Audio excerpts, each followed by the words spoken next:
नमस्कार, कैसे हैं आप सब? आशा करती हूँ सब बहुत अच्छे होंगे, खुश होंगे। आप सभी का क्या हाल-चाल? क्या आप सभी बहुत ज़्यादा बारिश में भीग रहे हैं या नहीं भीग रहे हैं? तो क्या आपके यहाँ पे बारिश हो रही है? हमारे यहाँ तो इतनी वर्षा हो रही है, इतनी ज़्यादा हो रही है कि मैं क्या ही बताऊँ, पूरा कलकत्ता डूब गया है। काफ़ी बारिश हो रही है। आज मैं बात करने वाली हूँ सावन के महीने में कौन से ऐसे उपाय आपको करने ही चाहिए, क्योंकि सावन का महीना 11 जुलाई से होने वाला है शुरू।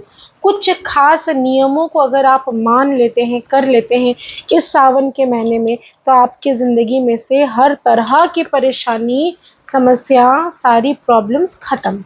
तो कौन से ऐसे विशेष उपाय करने हैं आज मैं आपसे डिस्कस करने वाली हूँ, लेकिन उसके पहले छोटा सा विनम्र निवेदन, अगर अभी तक आपने मेरे और आपके दोनों के यूट्यूब चैनल को एस्ट्रो पूर्णिमा को लाइक नहीं किया, शेयर नहीं किया, कमेंट नहीं किया तो ज़रूर करिए। फेसबुक में भी एस्ट्रो पूर्णिमा ऑफिशियल और इंस्टाग्राम पर एस्ट्रो पूर्णिमा को जाकर फॉलो, लाइक, सब्सक्राइब, शेयर सब कर दीजिए। तो चलिए बात करते हैं सावन का महीना, जो कि अभी चतुर्मास लग चुका है। 6 जुलाई को देवशयनी एकादशी के दिन विष्णु जी चले गए हैं ऑलरेडी शयन करने के लिए समुद्र में। और आपको बता दूं कि ये 4 महीने का पूरा कार्यभार संभालने वाले हैं भोलेनाथ, शिव और शक्ति। तो शिव और शक्ति की पूजा आराधना, प्रकृति अपनी ऊर्जाओं को लेकर चरम सीमा पर है और इस प्रकृति से ही सृजन होती है सृष्टि की। कोई भी प्रकार का गृह निर्माण का कार्य कहा जाता है कि सावन के महीने में अगर आप करते हैं तो बहुत ज़्यादा 3 चीज़ों में वृद्धि होती है। कौन सी 3 चीज़ें? धन में वृद्धि, मित्र में वृद्धि और आपकी संपत्ति में वृद्धि होना शुरू हो जाती है। तो अगर अभी तक आपने कोई भी निर्माण कार्य शुरू नहीं किया है तो 11 जुलाई से कर सकते हैं। वैसे 7 जुलाई से ही किया जा सकता था जब चतुर्मास लग गया था। तो ये 4 महीने में केवल शुभ कार्य जैसे कि मुंडन, जैसे कि शादी, जैसे कि कोई नया गृह प्रवेश, ये वर्जित होता है। आप जब देवशयनी एकादशी से प्रभु जब सोए हैं और देव उठनी एकादशी जब आएगी, जब प्रभु जागेंगे, तब आप गृह का प्रवेश कर सकते हैं, लेकिन निर्माण कार्य शुरू कर दीजिए। तो चलिए अब बात करते हैं कि कौन से विशेष उपाय आपको करने चाहिए। सावन में किसी भी एक वस्तु को ज़रूर छोड़िए। जैसे कि बहुत सारे लोग जो हैं वो किसी भी तरह से चप्पल नहीं पहनते, जैसे मैं खुद चप्पल छोड़ने वाली हूँ। हालांकि निर्माण कार्य चल रहा है, लेकिन फिर भी उस प्रोजेक्ट में भी जाना है, वास्तु विजिट भी करने के लिए जाना है, सब कुछ करना है, लेकिन खाली पैर। तो ये अपने आप में एक त्याग का महत्व है। लहसुन, प्याज, फिर जाकर नॉनवेज, मदिरा, ये सारी चीज़ों को सेवन नहीं करना है।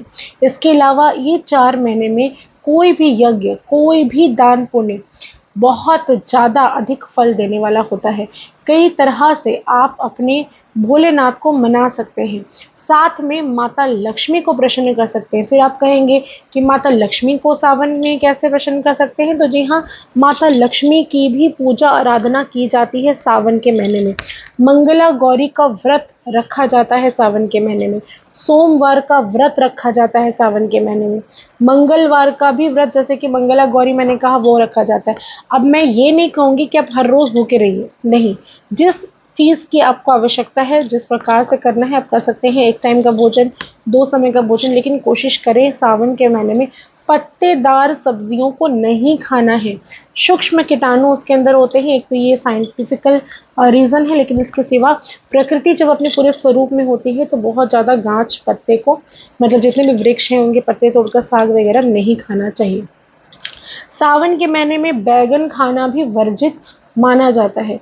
सावन के महीने में अगर आप हर रोज़ महादेव पर 1 लोटा जल चढ़ाते हैं तो महादेव प्रसन्न हो जाते हैं।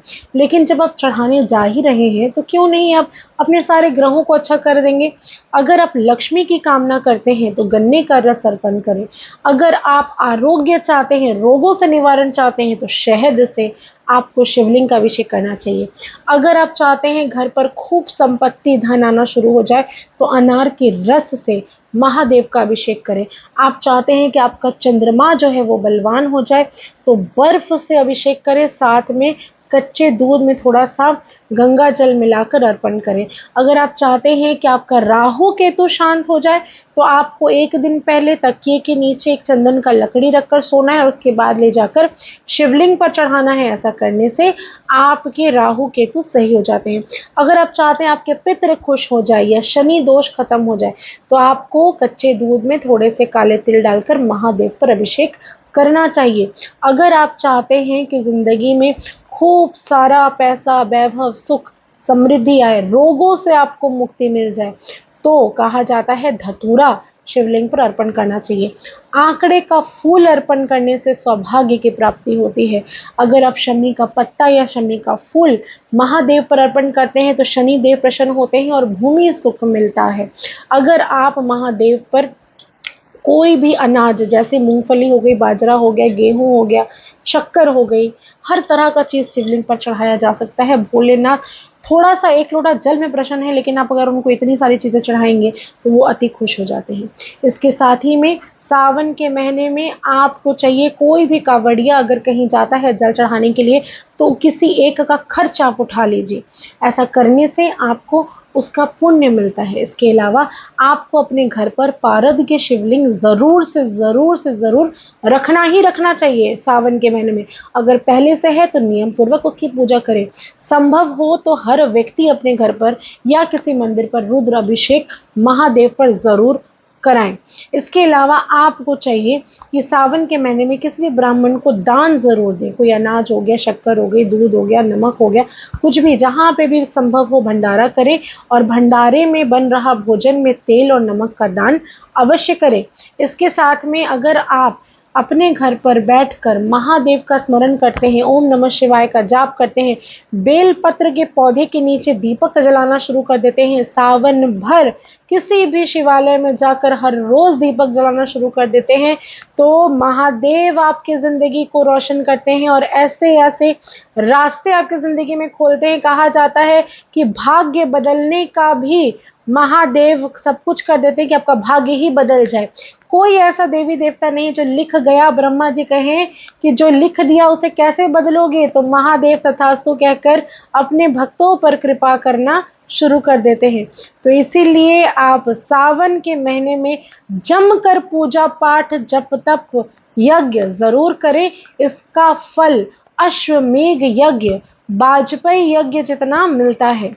आशा करती हूँ मेरे वीडियोस पसंद आ रहे होंगे। किस दिन क्या करना, नहीं करना, कौन से उपाय, कौन सी तिथियों में क्या करना है, मेरे साथ जुड़े रहिए। मैं आप सबको बताती जाऊंगी, आपका बेड़ा पार लगाती जाऊंगी। इसी के साथ इजाजत चाहती हूँ, फिर मिलूंगी नेक्स्ट वीडियो में। तब तक के लिए राधे राधे।